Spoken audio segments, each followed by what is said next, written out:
Imagine dizer a uma menina apaixonada por futebol que ela não pode jogar simplesmente por ser mulher. Pois essa já foi a realidade aqui no Brasil.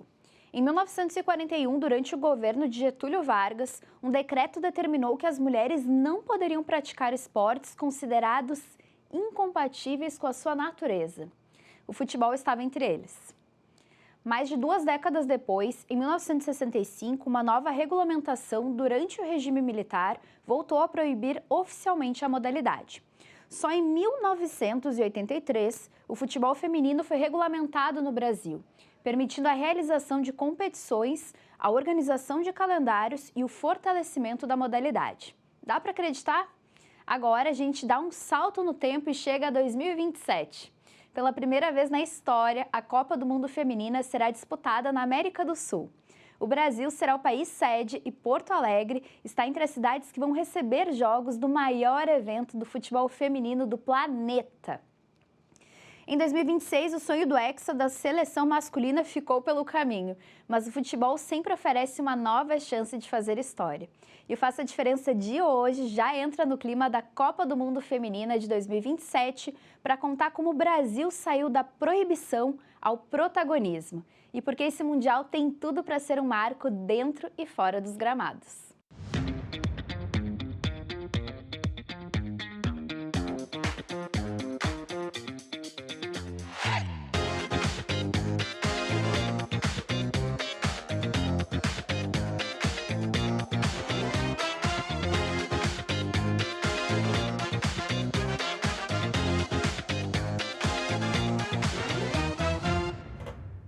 O futebol feminino brasileiro percorreu um longo caminho para chegar até aqui e ninguém melhor para falar sobre essa transformação do que duas mulheres que ajudaram a escrever essa história.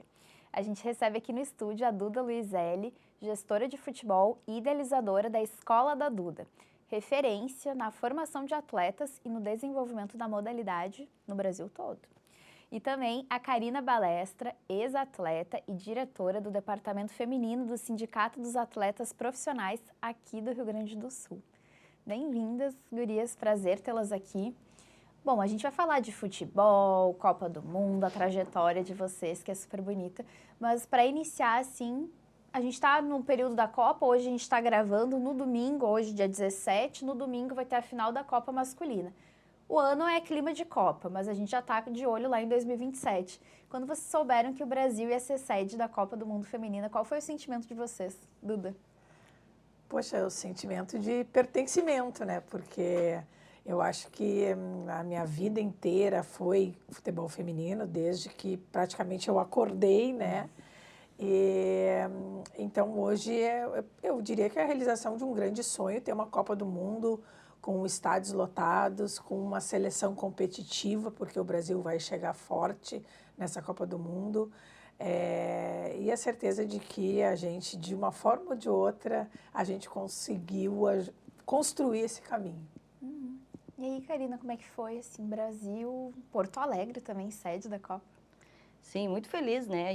Eu que iniciei, né? Sempre falo iniciei na Escola da Duda, né? E a nossa trajetória também dentro do futebol é muito longa, né? Tanto como atleta e agora como gestora também. Então a expectativa é muito grande com essa Copa, né? Chegando, com o Rio Grande do Sul, Porto Alegre sede, né? Então, como a Duda falou, a gente tem uma seleção competitiva e isso vai atrair muito público, né? Brasileiro, né? A última Olimpíada nós ficamos com a prata, bateu na trave ali, mas a gente espera que no Mundial a gente chegue muito forte para tentar aí buscar, né? Uma final e buscar o tão sonhado título, né, mundial que o Brasil ainda não tem. E por que vocês acham que ainda, infelizmente, a Copa do Mundo Feminina ainda não gera toda aquela repercussão que a gente tem visto agora em 2026 na Copa do Mundo Masculina? O que ainda falta? Eu acredito que a partir de agora, né, a gente vai falar muito mais da Copa do Mundo Feminina.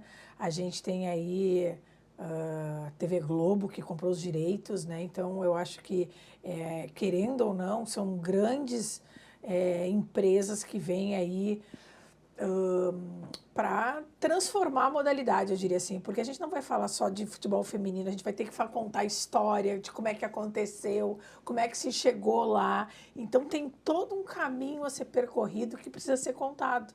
E então eu acho que tem muita coisa legal para gente fazer, né? A gente vê hoje a questão hoje dos projetos que a gente está, cada vez tem mais possibilidades da gente. Infelizmente a Duda é só uma, né? Então agora é a questão também de saber escolher o melhor momento e aquilo que a gente vai fazer realmente para 2027, mas que a certeza de que o legado vai ficar, porque a certeza de que o Brasil vai fazer uma grande Copa do Mundo e o futebol feminino ele veio para ficar. A gente fala, é um foguete sem ré, porque não tem mais como a gente andar para trás daqui para frente. Cada vez as meninas vão ser vendidas com um valor maior, cada vez mais empresários, mais agências, mais clubes, né? Não digo nem investindo, mas já recebendo com a modalidade. Eu acho que essa chave, quando virar, aí sim a gente pode dizer assim, poxa, agora está consolidado, agora está tudo certo, agora é daqui para frente, né? E eu acho que essa Copa do Mundo vai ser um marco para a modalidade. Sim, a gente fala muito, né, no legado da Copa. O que tu acha que vai ser o legado da Copa feminina aqui para o nosso país? Acho que daí não tem mais volta mesmo, a gente vai se apaixonar pela modalidade. Com certeza, a gente trazendo essa Copa aqui para o Brasil, como a Duda falou, hoje a gente já vê muitos projetos, né? No Brasil, eu que iniciei lá atrás, eu não tinha meninas para jogar, eu praticamente tive que sair da minha cidade para vir para Porto Alegre para jogar só com meninas. Então, hoje tu vê muitos projetos, tu vê muitas meninas dentro da escola jogando. Então, essa Copa do Mundo, ela vai, com certeza, vai dar essa virada de chave aí, vai ser um legado que a gente vai deixar. E, claro, a gente que construiu, eu fico muito orgulhosa que a gente construiu todo esse caminho, né? Eu que também estive na seleção, né? Algumas jogadoras que estão lá, eu já atuei junto, já joguei junto, já conquistei títulos juntos também com a Marta, né? Então, eu vejo a Marta hoje jogando, atuando ainda, e isso é muito bom também para a modalidade, a gente ter, né? Essas jogadoras que construíram também com a gente esse caminho tão longo, que a gente sabe que foi um caminho tão longo, mas que a gente fica tão feliz, assim, pô, a gente vai viver uma Copa do Mundo, né? Com o Brasil chegando também, um Brasil forte. Então, isso deixa a gente, né, que trabalha com futebol feminino, muito feliz. Tu falou da Marta, eu sempre fiquei pensando, a Marta é a maior jogadora do mundo e ainda assim, né, as pessoas não têm tanto interesse em ver as meninas jogarem. Me pareceu sempre muito louco isso, assim.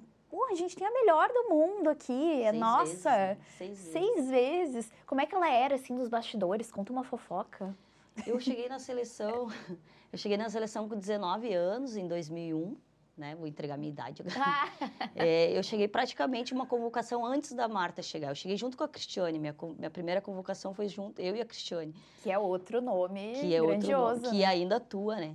E a Marta chegou uma convocação depois, ali perto da viagem para o Pan-Americano, né? Então, eu fui para o Pan-Americano com a Marta. Ela é uma menina sempre, no início, né? Muito quieta, né? Muito tímida. E já no Pan-Americano, a Marta já despontou, né? Com seus 16 anos, né? Então, ela é uma jogadora que ela sempre foi referência, desde quando ela pisou na seleção. Para mim, pelo menos, ela sempre foi referência. Uma atleta de alto nível, né? Como a gente falou, a nossa maior atleta hoje que a gente tem no futebol feminino. Mas ela sempre foi uma pessoa muito quieta, né? Uma pessoa tímida, pelo menos quando eu atuava com ela, quando eu ia nas convocações. Claro que depois que ela saiu daqui, e ela é uma pessoa que ela nos representa muito, né? Dentro de campo eu falo muito, assim, que ela é uma atleta completa, né? E por isso hoje ainda ela, né? Com toda a história que ela ainda tem, o legado, ela ainda atua na seleção brasileira. Uhum. E a gente está falando de história, vocês duas fazem parte dessa história. E vai ser, acho, como tu disse, Duda, acho que vai ser muito interessante em 2027, quando a gente vai daí 100% focado na Copa do Mundo Feminina, da gente conhecer pessoas e histórias como as de vocês, que fizeram, se hoje a gente vai celebrar a Copa aqui no Brasil, é porque vocês semearam muitas coisas lá atrás. Conta um pouquinho da tua trajetória, que eu sei que é tão linda. Bem, né, eu era vizinha do Valdomiro e aí veio a minha paixão pelo Inter e pelo futebol. E eu comecei com 14 anos, joguei meu primeiro campeonato brasileiro em Campinas. Na época, o campeonato brasileiro era 20 dias num lugar só. A gente ia e ficava até o final, né? E tive a oportunidade, naquela época eu estreiei na decisão de terceiro lugar do Inter, que foi aquele gol que o Pelé não fez, eu acabei fazendo do rabo de vaca no goleiro, né? E o Inter ganhou o terceiro lugar, a gente ganhou de 3-2 na época do Saad, que era uma equipe muito reconhecida a nível de Brasil. E aí veio meu primeiro jogo e depois de lá nunca mais eu saí da equipe, né? Depois foram anos de... O futebol feminino, sempre que mudava o presidente do clube, ele voltava, aí ele saía, ele voltava, ele ia. Então foram várias indas e vindas, né? E nisso eu tive a oportunidade de, quando eu me formei em educação física, eu tive a oportunidade de ir ou para os Estados Unidos, num convite para jogar numa Universidade de Carolina do Norte, que era a universidade que jogava a Mia Hamm, que era a melhor jogadora na época, né, centroavante dos Estados Unidos, ou ir jogar na Itália. E eu acabei indo jogar no Milan, na Itália, porque o meu namorado, meu marido hoje na época, meu marido hoje, né, a gente acabou indo, daí depois eu fui para o Verona, ele jogando futsal e eu futebol de campo. Então, fui a primeira brasileira a jogar fora do Brasil, né? E aí, entre isso, foram 8 anos entre a primeira e a última convocação da seleção brasileira. E depois a gente voltamos aí com as Gurias Coloradas lá em 2017, né? A gente voltou com as Gurias Coloradas, daí já de forma um pouquinho mais profissional, já pela obrigatoriedade da lei. E depois, no meio da pandemia, eu diria assim, no meu auge de gestora de futebol, eu acabei sendo a coordenadora da seleção brasileira na Olimpíada de Tóquio, onde ali foi o auge, assim, né, eu diria, porque comandamos Marta, Formiga, Cristiane antes, né? Mas, enfim, todas as melhores jogadoras do Brasil, tá ali com elas numa Olimpíada, mesmo a gente estando numa pandemia, né? Foi algo fantástico poder conviver com elas e ver o profissionalismo realmente acontecendo no Brasil. Então, a partir dali, depois de chegar no topo da pirâmide, eu percebi que eu tinha que fazer a base do futebol feminino, porque ela não existe no Brasil. E aí foi quando a gente decidiu pelos projetos sociais. Hoje a gente está no 17º projeto da Lei de Incentivo. Hoje a gente tem projetos hoje em Porto Alegre, começando agora, nos próximos meses a gente tem de novo Pelotas, Rio Grande. A gente vai para Guaíba, Eldorado e Barra do Ribeiro, com valores já captados, né? E agora, este ano, a gente está com um grande projeto no Rio de Janeiro, o Rio, a capital do futebol feminino. Lá são 500 meninas beneficiadas.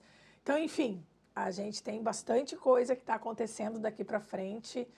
E o objetivo principal é dar oportunidade para as meninas jogarem futebol e, a partir daí, certamente o Brasil vai ser uma potência mundial. A partir dessa Copa do Mundo, eu acho que depois que o Brasil ganhar a primeira, nunca mais ninguém vai ganhar do Brasil, porque o Brasil ele é muito grande e o que precisa realmente são meninas que venham, né? Quanta craque hoje a gente observa nos nossos projetos no Rio. Se eu posso pensar uma de cada projeto, só ali eu já tenho 10 grandes jogadoras, se pudesse lapidar elas para o futuro, né? Então, certamente o Brasil vem muito forte, porque cada vez mais projetos vão acontecer, cada vez mais meninas vão jogar e estarem no meio, né, do futebol feminino. Acho que isso é importante, consumirem a modalidade de uma forma ou de outra. E ano que vem, quando as meninas que vão estar na frente da TV, na internet, vão ver as jogadoras em campo, eu tenho certeza que a modalidade vai crescer ainda mais, porque vai ter muita menina querendo jogar futebol, né? Acho que vai incentivar muito mais.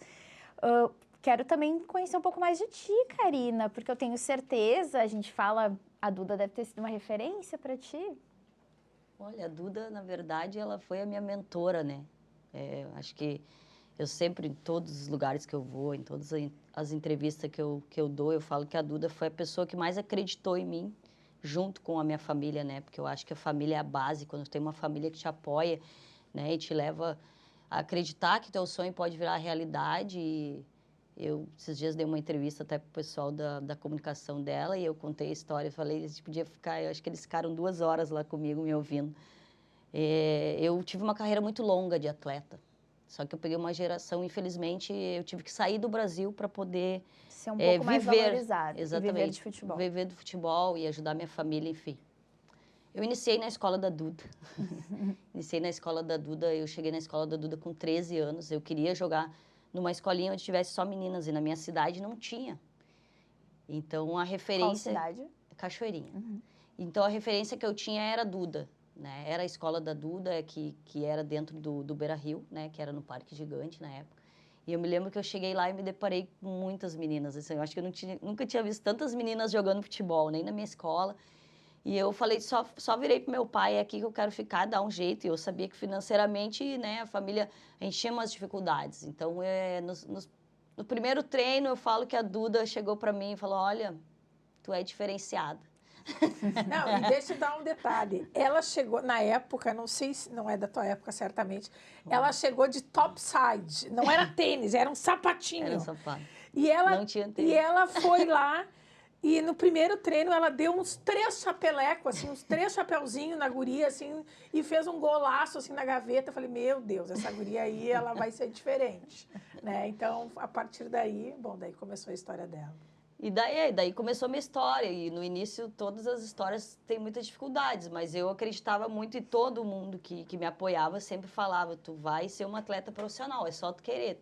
Talento tu tem. Tem que vencer as dificuldades. E daí, por aí eu fui, joguei meu primeiro campeonato brasileiro, eu tinha 15 anos, sub-17, no Rio de Janeiro, em Cabo Frio. A gente ficou em 3º lugar, perdemos por Corinthians na semifinal. Inclusive, eu fui uma das artilheiras da competição com 15 anos, já jogando um sub-17.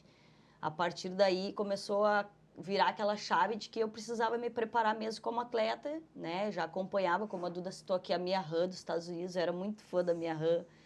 E eu acompanhava já essas atletas, no tempo que eu tinha, consegui ver algum jogo da seleção americana, seleção brasileira, já acompanhava a Cici, jogava com a Duda. Quando eu cheguei na equipe profissional, equipe adulta do Inter, eu jogava com a Duda, né? Então, imagina, eu fui treinada por ela na escolinha e depois jogava com um ídolo, assim, junto. Exatamente. Então, quando eu cheguei na equipe principal, eu estava realizando um sonho que eu, né? Porque a referência era a Duda, né? No futebol feminino. Então, eu contava para todo mundo, eu tô jogando com a Duda.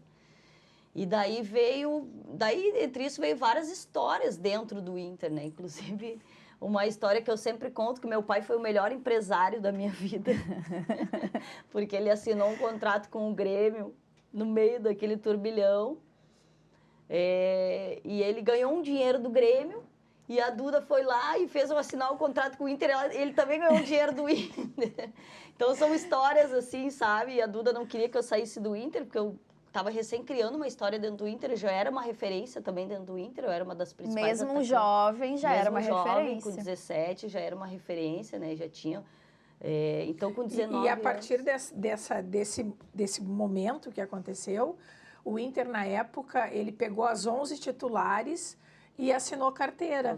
Então, daí, em tese, né, começou a profissionalizar um amador, um semi-profissional, diria assim, né? Mas começou já a ter um vínculo com essas atletas. Já tinha uma carteira assinada, com todos os benefícios. Então, por isso que eu falo que o meu pai foi um ótimo empresário, né? Então, a partir disso, os clubes começaram a valorizar nesse sentido de profissionalizar as atletas e ter um vínculo, né? Para não qualquer clube chegar ali e levar. Mas é uma história bem legal, assim, e tem muitas histórias dentro desse meu início de carreira. E com 19 anos veio minha primeira convocação para a seleção principal, porque não tinha seleção de base, né, em 2001. Então, eu fui direto para a seleção principal, onde eu me deparei com Roseli, com Formiga, com, né, meninas que já eram mais velhas que eu assistia só pela televisão. Então, e daí, graças a Deus, a minha carreira só foi para frente. Eu joguei em grandes clubes, né, eu atuei no Corinthians, eu atuei fora do Brasil, joguei 3 anos na Coreia do Sul, né? Eu tive que sair do Brasil para me profissionalizar e viver só do futebol financeiramente. Depois veio o Grêmio, né? Porque eu iniciei no Inter, então a minha história ela é muito... Dupla Grenal total. Exatamente, dupla Grenal. Eu sempre falo que eu sou a única atleta hoje que eu tô nos 2 museus, né? Tô no Museu do Grêmio, como maior artilheira, hoje eu sou a maior artilheira do Grêmio, da história, né, desde que reabriu o departamento em 2017. Então, eu tenho uma história muito intensa, foi curta dentro do Grêmio, mas muito intensa como atleta, né, com títulos individuais, artilheira de campeonatos. Voltei para o Inter em 2018, quando a Duda era gestora. Minha passada pelo Inter foi de 1 ano. Volto para o Grêmio em 2019. Daí sim eu finalizo a minha carreira dentro do Grêmio, né?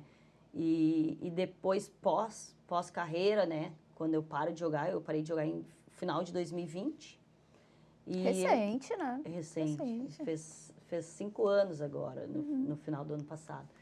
Então, eu paro de jogar em 2020 e daí eu já recebo o convite do sindicato, né? Daí eu me preparo com alguns cursos, assim, para entender melhor a gestão do futebol feminino, que eu sempre quis trabalhar no meio do futebol feminino, no meio do futebol, né? E aí veio o convite da Marianita, né? Em 2023, final de 2023, veio o convite da Marianita para fazer parte da diretoria do Grêmio, do departamento todo. E eu já conhecia a Marianita, né? E a história dela e tudo mais, também me encantei com a história dela e eu aceito o convite dela para fazer parte dessa gestão, dessa diretoria. E também trabalhando no sindicato dos atletas, né? Que lá dentro do sindicato eu que coordeno o departamento todo feminino, né? Tem os meninos que são da parte do masculino e eu crio um projeto dentro do sindicato que é o Atletas Livre, né? Que daí pega todas essas meninas que são dispensadas de clube, que não têm onde treinar, elas querem se preparar para tentar voltar ao mercado, desde a base até o profissional, né? Então, hoje a gente tem meninas de 12 anos no projeto, né? Meninas de 12 anos que atuam nas escolinhas, mas que também querem estar ali fazendo parte do projeto, treinando. Então, esse projeto é um projeto bem legal, já passou mais de 150 meninas pelo projeto, 15 delas já se tornaram profissionais, já têm um contrato, já vivem no futebol. E tem aquelas meninas que chegam novinha ali, que têm um sonho de se tornar atletas, e às vezes nem se tornar atletas, né? Mas para atuar em outras áreas, como preparadora física, técnica, né? Tem parte de fisioterapia esportiva também. O sindicato ele tem muitos benefícios, que é uma bolsa, que é bolsas da Sojipa, né? Que cede para as meninas, tem benefícios também de cesta básica e outros benefícios, psicóloga, enfim. Então, é um projeto bem legal, eu coordeno e também fiquei esses 2 anos lá no Grêmio, na diretoria, que também, para mim, foi uma experiência, assim, sabe, muito... Porque tu trabalhar com futebol profissional dentro da gestão é uma responsabilidade muito grande, né? Tu acaba coordenando um departamento todo. Mas foi uma experiência muito boa, de lado de uma pessoa que me ensinou muito, que foi a Marianita. E hoje eu estou somente no Sindicato dos Atletas como coordenadora, diretora ali do departamento. Não, tu citou a Marianita, é inevitável a gente não citar ela, porque ela tem uma história realmente fantástica, né? De uma pessoa que jogava futebol quando as mulheres não podiam jogar. Eu sempre falo que as minhas referências, né? Minha referência, lógico, a Duda, né? Que me deu me ajudou muito no meu início da minha carreira, acreditou em mim, e a Marianita, que ela é aquela pessoa que me resgatou, né, de volta para o futebol profissional pós-carreira. E eu sempre fico muito chocada, é muito louco tu pensar que as mulheres, em lei, não podiam jogar futebol. Gente, o que é isso? Como a gente evoluiu, né? E Graças é muito a Deus. recente. E é recente. Bom, antes da gente continuar conversando, a gente agora vai assistir um comentário que eu gravei para vocês. Porque antes da bola rolar nos gramados brasileiros em 2027, vale a pena conhecer a trajetória da maior competição do futebol feminino. Uma história marcada por desafios e muitas conquistas. E é o que você vai acompanhar agora aqui no Faça a Diferença. Enquanto a Copa do Mundo masculina caminha para celebrar 100 anos em 2030, a história do Mundial Feminino ainda está sendo escrita. A primeira edição foi realizada na China em 1991, com apenas 12 seleções participantes. E um detalhe chama atenção. O torneio aconteceu 61 anos depois da primeira Copa do Mundo masculina. O Brasil, claro, estava lá. Aliás, foi a única seleção sul-americana classificada para aquele Mundial. Mas quem levou a taça foram os Estados Unidos, que venceram a Noruega por 2-1 na decisão e conquistaram o primeiro dos 4 títulos que fazem do país o maior campeão da história da competição. E tem outra curiosidade que ajuda a contar o início dessa trajetória. Grande parte da seleção brasileira já atuava junta graças ao Esporte Clube Radar do Rio de Janeiro. O clube foi um dos pioneiros na consolidação do futebol feminino no país e teve papel importante na luta pelo desenvolvimento da modalidade. Das 18 atletas convocadas para a primeira Copa do Mundo, 16 tinham passagem pelo Radar. Desde então, outras 9 edições foram disputadas. Além dos Estados Unidos, Noruega, Alemanha, Japão e Espanha também já conquistaram o Mundial. Mas e o Brasil, hein? O país, que é o maior campeão das Copas do Mundo masculinas, ainda busca o primeiro título entre as mulheres. As melhores campanhas foram terceiro lugar em 1999 e o vice-campeonato em 2007.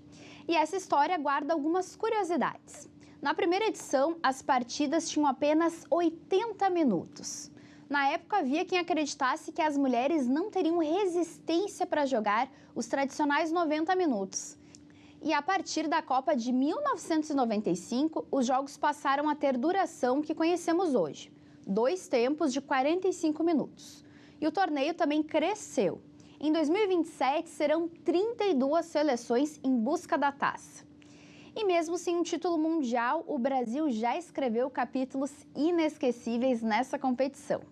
A meio-campista Formiga é a única pessoa na história do futebol, entre homens e mulheres, a disputar 7 Copas do Mundo. E é impossível falar de futebol feminino sem lembrar da nossa rainha. Marta é a maior artilheira da história das Copas do Mundo femininas, com 17 gols marcados, um símbolo que inspira gerações dentro e fora de campo. Com a Copa de 2027 no Brasil, a expectativa aumenta. A seleção terá a chance de jogar em casa e buscar um capítulo inédito na história do futebol feminino. Até hoje, apenas um país conquistou o título jogando em casa: os Estados Unidos, em 1999. Será que finalmente chegou a nossa vez de levantar a taça? Eu já estou ansiosa por isso.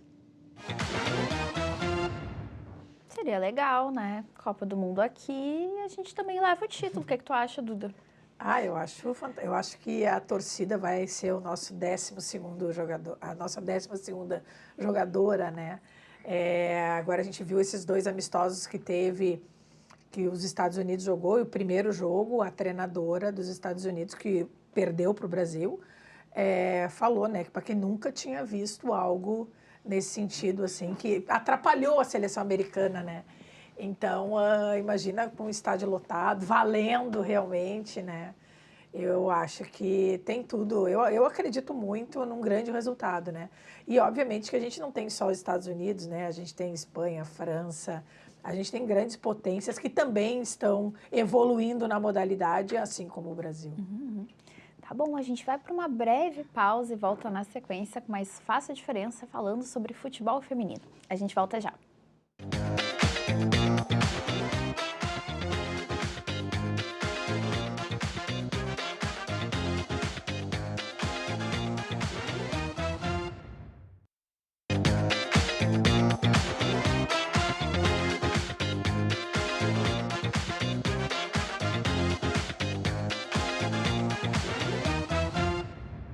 Estamos de volta com Faça a Diferença e seguimos falando sobre a Copa do Mundo Feminina de 2027 e o futuro do futebol feminino aqui do país. No estúdio a gente recebe a gestora de futebol e idealizadora da Escola da Duda, Duda Luizelli, e também a ex-atleta e diretora do departamento feminino do CIAPERGS, Karina Balestra. Bom, antes da gente continuar conversando, agora a gente vai assistir mais uma reportagem especial, porque o futebol feminino nunca teve tanta gente assistindo, gurias. Segundo uma pesquisa do Datafolha, 65% dos brasileiros têm interesse pela modalidade. Mas ainda são poucas as mulheres que jogam, apenas 6% contra 38% dos homens. E aqui no Morro da Cruz, aqui em Porto Alegre, um projeto social tenta virar esse jogo. A Victoria Urbani e o cinegrafista Jorge Goulart visitaram esse espaço e conheceram meninas que encontraram no esporte um sonho de vida. Terça-feira, meio da tarde. O dia amanheceu frio, mas o sol já esquenta a quadra do Morro da Cruz. E o verdadeiro calor, esse chega mesmo é quando a bola começa a rolar. Bianca, de 18 anos, chegou cedo. Ela é uma das mais de 30 meninas que passam pelo Gurias do Morro, um coletivo de futebol feminino.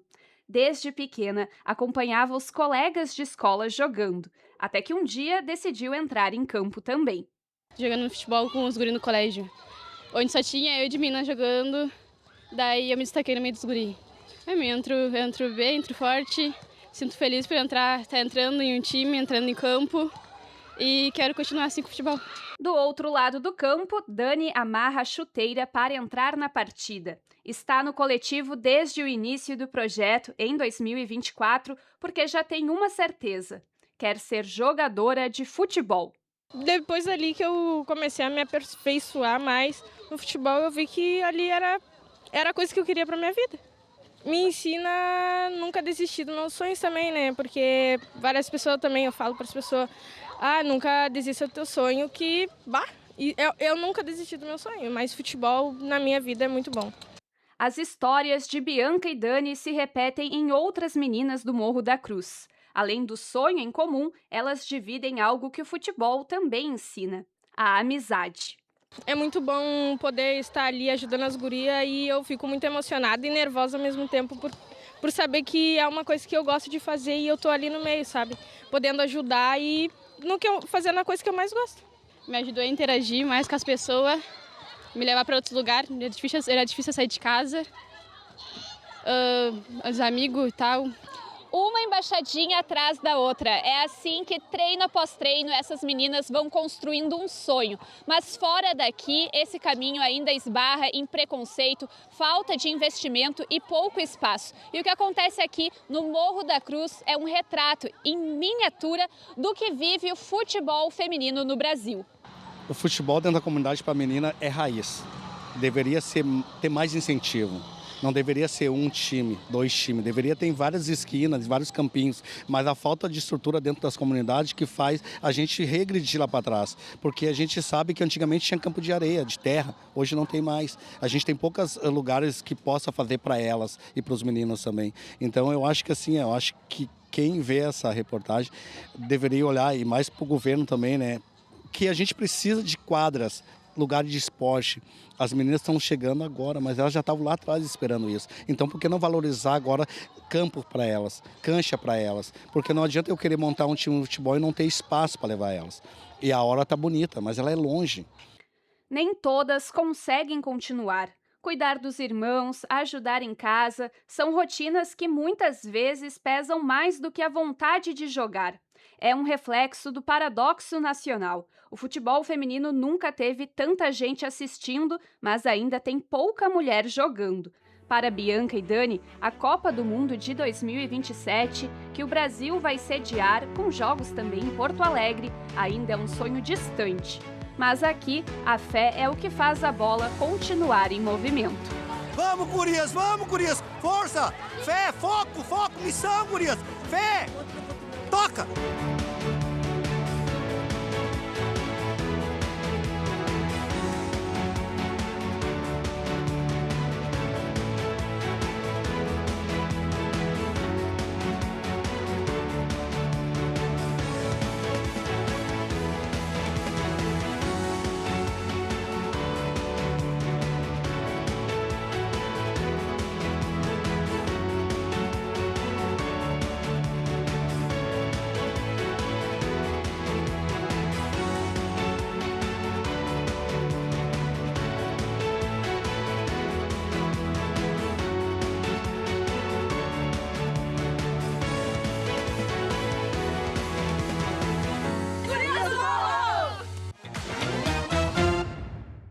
Tá aí, então, um baita projeto que tem aqui no Morro da Cruz.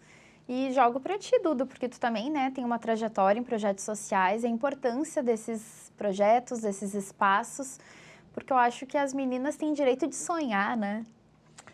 Eu acho que uma das grandes lacunas, eu diria assim, que falta para as meninas, né? Hoje, se tu for, exemplo, né? Se tu for na escolinha do Corinthians, tá? Feminino, e perguntar para elas qual é o ídolo delas no futebol, elas vão falar que é a Marta, ou que é o Neymar, o Messi, mas não vão falar que é uma jogadora do Corinthians. Então, as meninas pequenas, não assistem os jogos da equipe adulta. Isto acontece aqui no Grêmio, acontece no Inter. Elas não têm como ídola as meninas que jogam na equipe principal, porque não assistem os jogos de futebol feminino, né? Então, eu acho que essa é a cultura que a gente tem que mudar. Então, um dos nossos projetos agora é levar as meninas para assistirem jogos de futebol feminino. Agora, nosso segundo projeto talvez seja criar um diário para elas contando a história do futebol feminino antes, o passado, hoje a seleção com a figurinha das meninas hoje atuais e ela, né, que é o futuro do futebol feminino, a gente vai colar a figurinha dela. Então, assim, a gente está fazendo ações daqui para frente para que elas conheçam um pouquinho do passado, do presente, que elas vão ser o futuro, né? Então, elas conhecerem, assistirem os jogos, então acho que está faltando isso, né? Para que a gente tenha mais engajamento, para que a gente tenha mais pessoas, né? Então, eu acho que muitos projetos novos vão vir, muitas coisas legais, a gente se empolga muito porque a gente está vendo as coisas acontecerem e que bom que a gente está fazendo parte disso, né? Quem sabe a gente não vai expandir dos nossos projetos para, quem sabe, algo muito maior a nível de Brasil, né? Para que a gente possa crescer realmente e cada vez tenham mais mulheres. Quando a gente fala, né, não só jogando, às vezes o futebol feminino ele não é um fim para aquela menina, mas ele é um meio, porque ela vai fazer uma faculdade, ela pode ser jornalista, ela pode ser médica, ela pode trabalhar no futebol feminino, no futebol de mulheres, em qualquer uma das profissões, né? Gestora, enfim. Então, acho que tem muita coisa aí que pode acontecer daqui para frente. Sim, aí entra a importância das referências, vocês duas referências também para essas meninas, por que não, né? É importante ter mulheres em espaços de poder, no futebol e onde for, onde quer que seja, para que a gente possa olhar e, não, posso chegar lá no lugar da Karina, quem sabe? Como é que tu enxerga esses projetos, a importância disso? Porque é fundamental, né, para as meninas poderem... Eu sempre repito, acho que as crianças e meninas têm que ter o direito de sonhar, não aceitar a realidade difícil, de vulnerabilidade. Muitas vezes elas podem sair daquilo. Sim, eu visitei esse projeto, né, do Morro da Cruz, que, como eu falei, é um projeto de uma atleta minha lá do sindicato.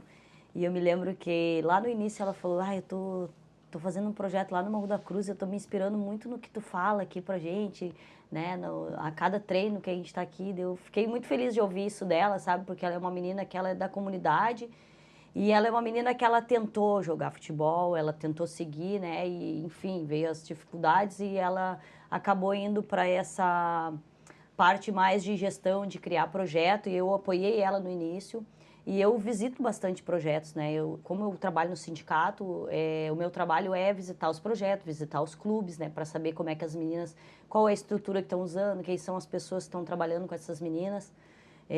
Visitei também o projeto do Novo Hamburgo, né? Que também criou o seu departamento ano passado. Visitei o Aimoré também, que está com o departamento feminino. Então, eu achei muito legal, assim, a porta, né, que eles estão abrindo para essas meninas estarem jogando, né? Porque muitas meninas, como eu te falei, a dupla Grenal, às vezes, não aproveita, então essas meninas não têm onde jogar, né? Às vezes, tem os projetos, mas os pais querem que elas estejam competindo, né? Campeonato Gaúcho Sub-15, né, que teve agora no primeiro semestre. Então, são projetos, assim, esse projeto do Morro da Cruz, eu me encantei com esse projeto, porque tinha as meninas de 5 anos lá e quando eu cheguei, elas me conheciam, então isso foi o mais legal, assim, sabe? A Karina, né, que foi jogadora, porque como eu parei recentemente, então muitas meninas conhecem. E eu sempre falo que parece que a gente perdeu um pouco também da cultura, né? Porque quando comecei a jogar, eu tinha minhas referências, eu tinha uma referência que era daqui, que era a Duda. Hoje, é bem como a Duda falou, tu pergunta para as meninas, a referência delas é a Marta, ou é a atacante dos Estados Unidos, como é que é o nome daquela atacante que parou de jogar agora?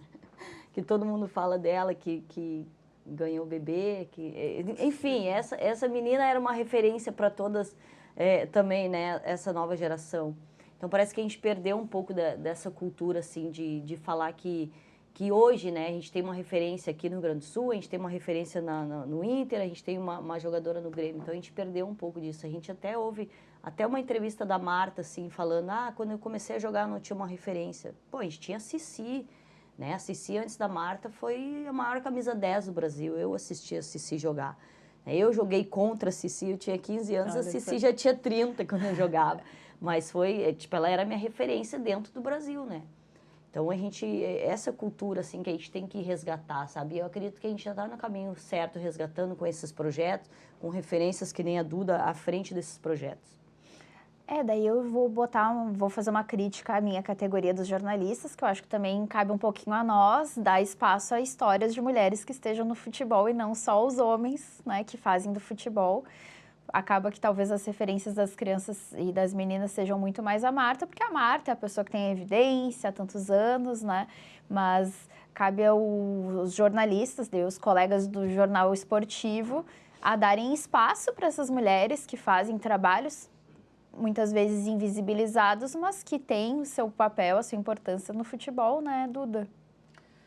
Exatamente. E tu vê, eu vou puxar agora para o projeto do Rio de Janeiro, né? Que nós temos lá, por exemplo, 5 pioneiras, né, da primeira seleção brasileira que participam do projeto.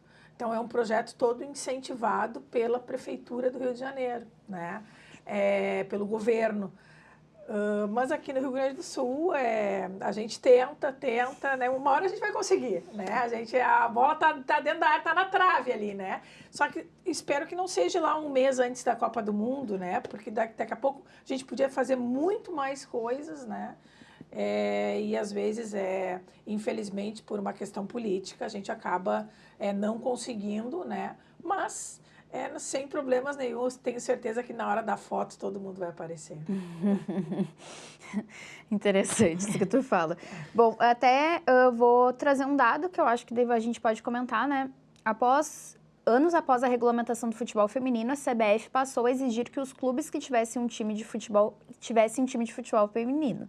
No entanto, apenas em 2019, a entidade máxima do futebol brasileiro determinou a exigir que os clubes da Série A tivessem um time feminino. Então, muitos clubes criaram seu futebol feminino só para se enquadrar nessa legislação, correto? Sem muito interesse, assim, em seguir de forma competitiva, valorizando as profissionais. Tanto que muitas vezes o time cai, né, para a Série B, fecha a modalidade. Aí o time sobe, eles abrem as pressas, né? Obviamente que ainda os clubes investem no futebol feminino, mas vou dar o exemplo do Corinthians, que ganhou uma Libertadores, que ganhou o Campeonato Brasileiro. Só com as premiações, em tese, eles já se pagam. Eles conseguem lotar o estádio nas finais do Campeonato Paulista, né? Então, eles já conseguem, eu diria ali, zerar a conta praticamente, né?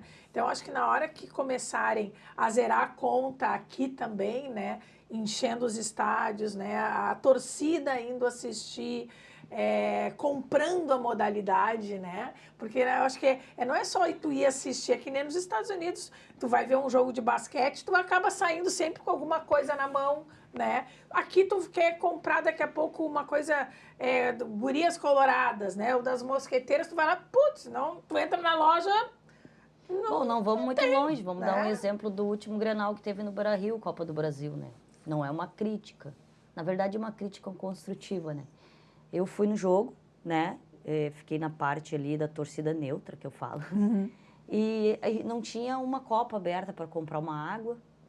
Sério? Não tinha como comprar uma água, não tinha. Eles colocaram toda a torcida num ângulo que é atrás do gol, né? E tinha bastante gente ali naquela parte. Então, eu acho que, nós vamos ter uma Copa do Mundo em Porto Alegre, nós vamos sediar uma Copa do Mundo em Porto Alegre dentro do Beira-Rio. Era para ter sido um evento, um mega evento esse Grenal. É um jogo único da Copa do Brasil, inédito, né? Porque nunca teve Grenal na Copa. 6 horas da tarde, né? 6 horas da tarde, um horário ruim, que o pessoal está ainda no trabalho. Que hoje a TV comanda o horário que ela quer, né? Que também atrapalha muito, né? Nessa questão, às vezes tem jogo na segunda-feira, às 3 da tarde ou às 9 da noite. Então, esse jogo para mim foi uma frustração, assim, em termos de logística, de estrutura do jogo. Foi uma frustração, porque eu fui assistir o jogo num horário que não era legal, não tinha eu vi muitas pessoas reclamando ao meu redor, mas querem fazer Copa do Mundo, mas olha, né? Então, foi muitas críticas, assim, em cima dessa logística desse jogo. Fora que colocaram a torcida num lugar, assim, colocaram a torcida do Inter num lugar ruim de ver o jogo e a do Grêmio pior ainda, entendeu? Então, eu fiquei, assim, bem frustrada, porque era um jogo que era para ser um mega evento, Para né? ficar Pra marcado, ficar na, marcado história. na história, porque um Grenal, a Duda estava também nesse Grenal, a gente se encontrou lá, era para ficar marcado na história, porque era um jogo inédito, nunca aconteceu um Grenal numa Copa do Brasil dentro de um estádio, né, que é o Beira-Rio, ou que fosse a Arena. Então, eu acho que a gente, essas coisas ainda, sabe, parece que, quando eu fui naquele jogo, parecia que eu retrocedi 20 anos, e olha que há 20 anos atrás a gente jogava no Beira-Rio, com o Beira-Rio lotado, né? A gente fazia preliminares. Me sopraram aqui no ouvido que liberaram as pessoas de levar água de fora, de casa. E tu imagina entrar com uma garrafa de vidro, uma água, né? Tá, mas eu só tenho uma garrafa de vidro, não vai ter água para vender aqui, então eu tenho a minha garrafinha de vidro que eu levo água. Eu carrego uma garrafinha de vidro com água. Então, estamos em 2026, em 2026, né? a pré-Copa do Mundo. Se não era para ser, tipo assim, vamos fazer desse evento um evento que vai ser de E daí, de exemplo assim, ó, te ouvindo falar, fiquei pensando assim, ó, foi uma trajetória bem difícil das duas, né? Muito. Porque a gente tá falando de um esporte que ainda não é tão valorizado como deveria em 2026. Imagina quando vocês começaram. O que fazia vocês continuarem?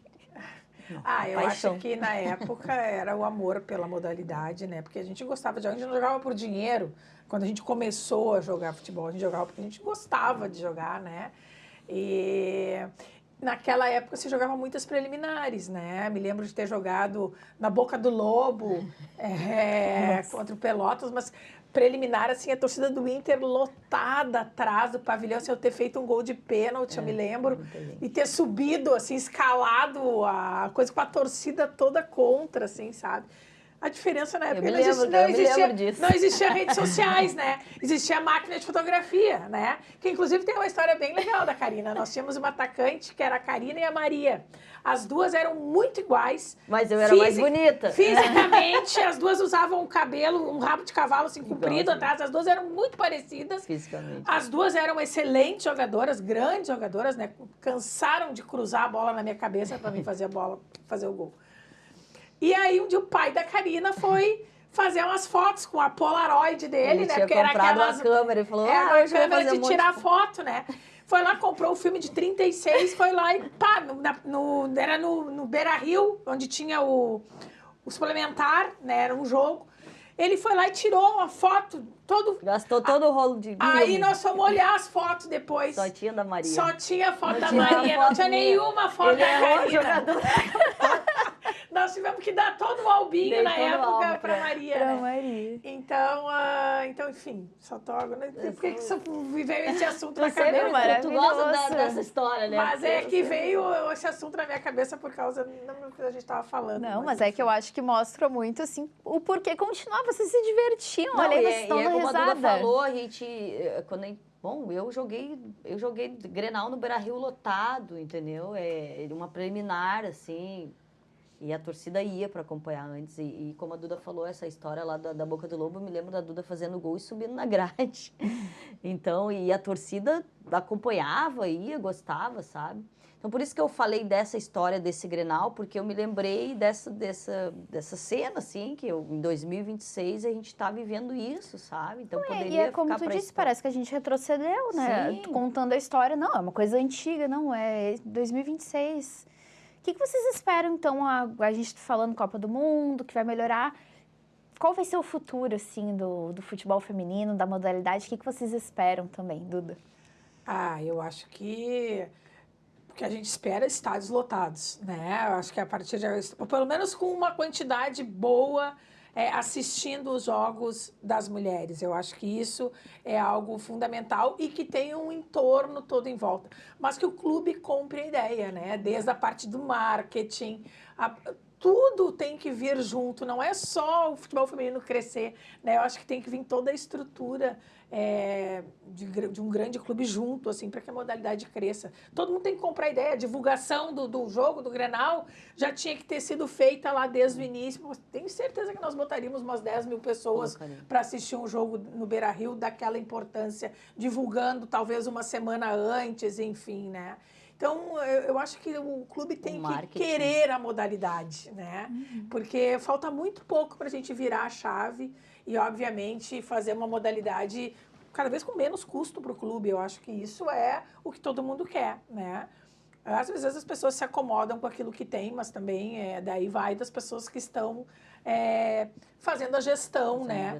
Mas eu acho que, enfim, tem muita coisa para crescer. Eu espero realmente poder ver assim, as famílias indo assistir os jogos de futebol feminino, todas fardadas com a roupa, com a logo das Gurias Coloradas, com a logo das Mosqueteiras, enfim. E, na verdade, a gente já viveu isso aqui no Rio Grande do Sul, né? Porque eu me lembro que o Inter fez uma final contra o Corinthians, o brasileiro colocou 30 e... Bateu o recorde de 38 mil, se eu não me engano. 36 mil pessoas. 36 mil, e foi em 2022 isso, né? Foi final de 2022, final no meio ali, no segundo semestre.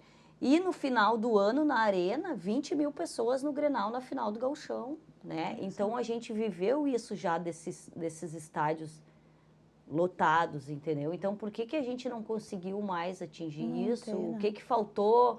Né, o que aconteceu? Aí eu me lembro que o Grenal da final de 2023 tinha 9 mil pessoas na Arena. Também foi um público assim, razoavelmente bom, né, para aquele horário, porque eu me lembro que mudaram o dia, era para ser no domingo de manhã, e mudaram por causa da televisão, a RBS colocou para o sábado, se eu não me engano foi à tarde, então daí o público já estava preparado para o domingo de manhã, daí colocou...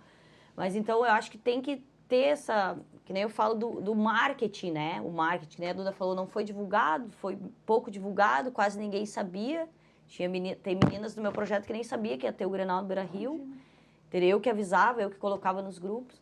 Mas eu acho que tem que andar tudo junto, né? A televisão, o marketing do clube, a atual gestão, entendeu? Então, Sim, não tratar a equipe feminina do clube respeito, como...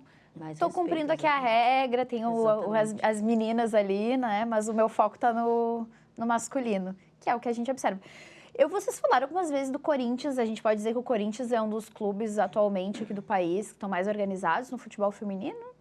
Eu acho que Corinthians e Palmeiras, né? Hoje o Palmeiras inaugurou um CT só para as meninas, né? Então, eu acho que isso faz toda uma diferença. A gente vê hoje o São Paulo com as categorias de base muito... a própria Ferroviária. Né, desde o início. A Ferroviária, que vem aí com um grande projeto aí agora de um CT também, né? Mostra um respeito, então, né, pelas meninas. O interesse, valorizar. Então, os times de São Paulo, realmente, eu diria que estão, assim, um passinho na nossa frente, né? E aí é que a gente vê que realmente querer, né? Porque, por exemplo, o Flamengo é um clube que tem dinheiro, mas... também não está muito, né, faz por hoje, trocou a gestão, faz hoje porque tem que fazer, né, porque as meninas acabam jogando em outro lugar e etc. Então, quer dizer, o clube como um todo, ele tem que abraçar a modalidade, né, senão é melhor nem ter, né. Verdade. É verdade, eu concordo plenamente. Não, até porque fica feio, né. Não, e a gente está falando de Flamengo, né. A gente não está falando de um clube pobre, de um clube, né, menor, está falando de Flamengo. Um clube extremamente rico que a gente vê que valoriza aí muito Então, a gente acha que esse legado da Copa do Mundo realmente pode mudar e a gente pode vir aqui daqui 2 anos e estar falando muitas coisas legais, né, da modalidade, porque daí, daqui a pouco, esses gestores também vão estar ganhando com a modalidade de uma forma ou de outra, né? Que nem eles ganham no masculino. Então, eu acho que daí, realmente, eles vão valorizar um pouquinho mais. E estão prontas para a Copa? Vão nos jogos? Como é que vai ser a preparação de vocês, né? Porque eu tenho certeza que vocês devem estar super animados. Já estou de olho ali na abertura dos ingressos ali. Aqui no Beira-Rio, a Duda vai ter que dar um passe livre, né? Pra gente entrar no Beira-Rio. Ano que vem, 2027, né? Então, aqui eu quero ir em todos os jogos que tiver aqui no Beira-Rio. Também estou me programando para assistir a semifinal e a final. Então, eu quero estar presente, quero estar assistindo de perto. E para ti deve ser bem especial, porque 2027, né, tu falou que ali na época da pandemia, 2020, tu estava na CBF, muito do que a gente vai ver em 2027 foi plantado um pouquinho lá atrás, né, Duda? Ah, certamente, muitos legados, eu diria assim, que ficaram, como a questão da premiação das meninas, que a gente conseguiu a equidade, né? Hoje a mesma coisa que os homens ganham, as mulheres ganham dentro da seleção brasileira, né? Foi uma conquista na nossa chegada já, foi o primeiro anúncio que foi feito. Então, eu acho que alguns legados ficaram. Naquela época, o que elas ganhavam na seleção era muito mais do que elas ganhavam no clube, né? Em 3 jogos, em cada data FIFA, caso a gente ganhasse os 3 jogos, claro. Obviamente, hoje, com o crescimento da modalidade, a gente já não é tanto assim, mas certamente faz a diferença. Fez a diferença para todas elas que são convocadas daqui para frente, né? Apesar de que, como a gente fala, sempre foram convocadas, as meninas, elas têm um amor realmente à camiseta, né? Eu diria que é algo um pouco diferente, assim, né? Dos homens que já ganham milhões, né? Que talvez preferiam estar de férias do que ir para uma Copa do Mundo. Até porque não sei, uma das né? críticas na Copa agora foi exatamente isso, né? Que os homens já não têm mais tanto aquela nítido, amor né? à camisa. É muito nítido. Tu olha a nossa seleção brasileira jogar masculina e olha feminina, a vontade, o brilho no olho que as meninas têm de estar vestindo a camisa, de representar, de estar, sabe? Eu vejo elas falando muito sobre a torcida, que a torcida, esses amistosos que teve contra os Estados Unidos, elas citaram muito a torcida, né?